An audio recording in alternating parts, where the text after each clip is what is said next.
Well, the theme of lifelong learning has been around for a long time. In the 1990s, we had reports from UNESCO, from OECD, from the European Commission about the concept of lifelong learning.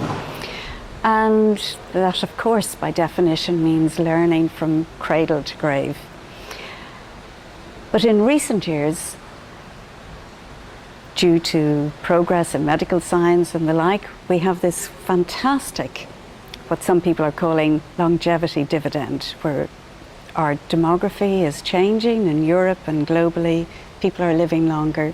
And one of the big challenges is how are we going to help people to live healthier, better lives, where they're engaged with their community, and they have satisfactory lives. And that's where the long life learning comes in. But is it really possible to learn through your whole life? What do you think? I hope it's true, but I don't know. So, I mean, it does appear from the neuroscientific research, in which I'm not an expert, I'm a sociologist, but I have a layperson's interest in that area, that yes, we can and do learn throughout our lives. Today I came on the train from Oslo to Gothenburg. I learned new things on that train journey. It's a experiential learning, but of course we need to address social, economic and demographic equity issues in helping people to make the best advantage of learning throughout life. But if you compare to the factors of eating the right food, good nutrition, physical training and all those kind of things, how important is it to be active mentally and intellectually and to learn things through your whole life? Can you measure that? Well, as you will be very well aware, there's been a major EC project, Future Age, and they estimate that in terms of living well into later life, about 20% of the factors are what might be called intrinsic, physical, genetic and the like, and about 80% are extrinsic, social, economic, cultural, educational.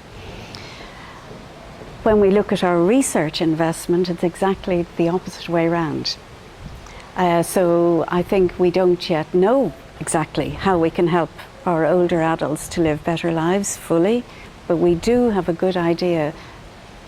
More than that, we have good evidence that people being engaged and learning throughout life does help to increase wellness.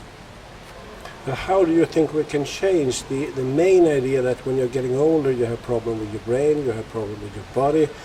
What you say, it is possible. You're giving hope to the idea that you can learn things through the whole of your life. And in a way that's very opposite to the mainstream of ideas regarding elderly people. What can we do? Well, contemporary research around the neuroscience and the nature of knowledge, of course, shows that older people, as has been the case in ancient societies, are associated with having greater wisdom. So it is true that, of course, some elements of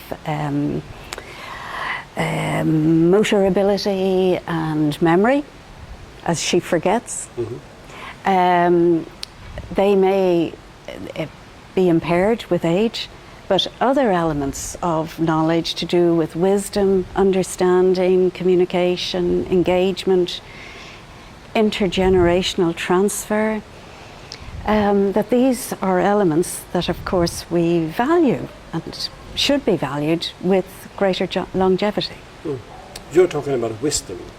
It's quite seldom that we hear that expression nowadays in Sweden. What is wisdom? Well, we know that of course information is ubiquitous. We look at the internet, and older people are very active, many of them in the use of the internet. But how do we interpret the information that we're receiving? And that's through experience, It's through relating to previous times. In Europe now, many countries have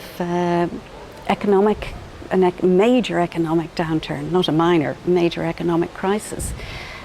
Older people have been through these experiences, even in worse times. And I think in my university, our younger students are learning from that experience and wisdom of the older people.